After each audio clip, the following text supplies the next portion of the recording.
That is the largest gap that we have seen in the last 20 years. It is a more significant gap than we saw during the Great Recession. So this is a significant challenge.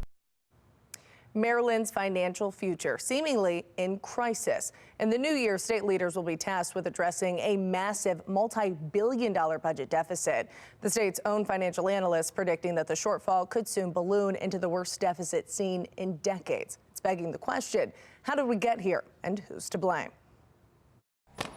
Governor Wes Moore not mincing words when describing the state's grim budget forecast. We know that Maryland is staring down the biggest budget crisis in the last 20 years. The latest projections showing by the end of 2025, Maryland will be in a $300 million hole, which balloons to nearly $3 billion by 2026. And by 2030, the final year forecasted a dire $6 billion deficit, a dramatic shift from when Republican Governor Larry Hogan left office 2 years ago, touting $5 billion in savings. It would be a mistake for the legislature to use its newly expanded budgetary power to return to the old habits of raiding the rainy day fund or recklessly spending down the surplus. However, according to Maryland's Democratic leaders, I can understand where Marylanders feel this frustration. If we had these record surpluses, how is it possible? The $3 billion rainy day fund and $2 billion structural surplus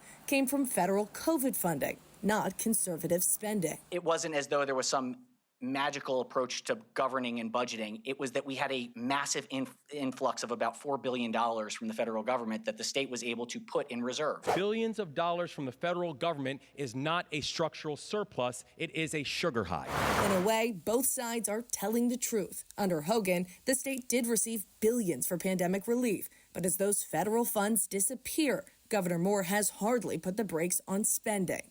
There's going to need to be some actions taken fiscal 25. The state's own budget analysts pointing directly at Governor Moore's child care subsidy program and blueprint education plan, pumping record funding into public schools. So all those additional spending pressures are leading to spending growing much faster than the revenues. Moore's longstanding promise to revive the Red Line project also seeming out of reach as lawmakers begin to contemplate increasing taxes. When we look at the budget overall, the gap cannot be accomplished with cuts alone. Meanwhile, taxpayer advocate David Williams.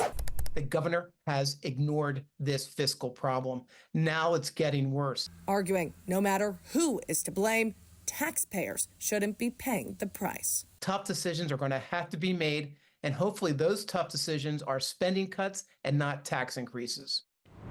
I'm Mary Bubala. Thank you for watching. Here's another video for you to watch. Also take some time to subscribe to our YouTube channel.